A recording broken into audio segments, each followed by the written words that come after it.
He hasn't been seen in public in 8 days. Now, don't get excited, he's still alive, but there's still some good news. He disappeared again right after his totally normal checkup at Walter Reed. Now, we know it's not a regular checkup, and we know that they're lying about his health. Now, there's two obvious theories for his disappearances. Very clearly getting some kind of IV treatment through his hands, which explains the bruising and the heavy makeup. Now, there's two possible IV treatments. One, he's getting an IV treatment for his dementia. There's one specifically that you're supposed to get every 4 weeks, which really lines up with his weird disappearances. It's meant to remove the plaques in your brain and slow down the dementia. But here's the thing, it has super hardcore side effects. You get nauseous, dizzy, you can't see, you can't walk right, you can even get seizures. So if he's getting this treatment, it's very likely that he's basically bedridden for at least a week afterwards. Now, the second option is an IV treatment for his congestive heart failure. Now, it's very obvious that he's had this condition for a while. And in the beginning stages, you could totally treat this with regular diuretics. Basically just pills that flush out the excess fluid from your body. But as the disease progresses, your treatment has to progress too. And that's when you have to move on to the more hardcore IV therapies. And that explains why he would have to go to Walter Reed when there's a medical unit inside the White House. Because these therapies are very serious and have very serious side effects, and you need to be in a fully equipped hospital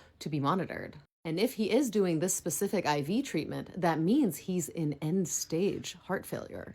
They don't do this unless you're in a real bad way. And even better news, it really messes up your kidneys. Now, I know all of this is just hopecore until it happens, but it is still really, really encouraging that the devil is using so many different avenues to call the Orange Clown home. He's got his diseases, the treatments for his diseases, and karma. And he can't outrun all three.